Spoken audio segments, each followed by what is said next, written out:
আসসালামু আলাইকুম রহমতুল্লাহি ওবরাকাতু। এখানে দেখছেন শোল মাছের বাচ্চা, লাল লাল বাচ্চাগুলা। এদের বয়স আজকে 17 দিন। মাছগুলা কি সুন্দর খাচ্ছে। তাদেরকে খেতে দিচ্ছি তেলাপিয়া মাছ সিদ্ধ, একদম নিমিষ করে তাদেরকে খেতে দিচ্ছি। তারা মাশাল্লাহ কত সুন্দর খাচ্ছে সেটা একটু দেখেন। ওই যে ঝাঁক বেঁধে চলে আসতেছে কিন্তু খেতে।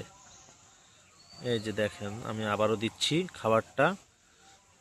এই যে, তো এটা কিন্তু এত সহজ না, যতটা সহজ মনে হচ্ছে। তার দেখতেছেন ভিডিওটা চলতেছে, অতটা সহজ না। এদেরকে এই খাওয়ানোটা শেখাইতে এই প্রায় 14 দিন সময় লেগে গেছে। মাশাল্লাহ অনেক বাচ্চা দিছে, অনেক বাচ্চা। দেখেন এদিকে সব বাচ্চা। তো যারা দেশি শোল মাছ চাষ করতে চান এরকম অল্প জায়গায়, দেখেন আমার জায়গাটা কিন্তু একদমই ছোট, বেশি বড় না। এই ছোট জায়গায় যারা শোল মাছ চাষ করতে চান তারা অবশ্যই কমেন্টস করবেন এবং চ্যানেলটি সাবস্ক্রাইব করে রাখবেন। কারণ এই অল্প জায়গাতেই আমি আল্লাহর রহমতে প্রায় 2 লক্ষ টাকার মাছ বিক্রি করবো ইনশাআল্লাহ।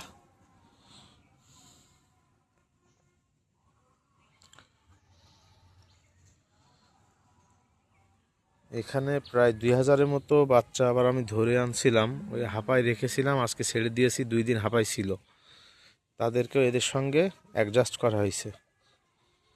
এটা খুবই খরচও কম, 2 বেলা খাবার দিতে হয় মাছের।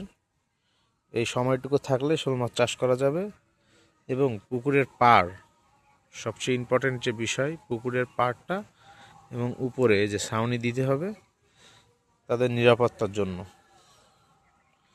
মানে সাপ, ব্যাঙ বা অন্য কোনো প্রজাতির কাঁকড়া, কুচে কোনো কিছুই যেন ঢুকতে না পারে।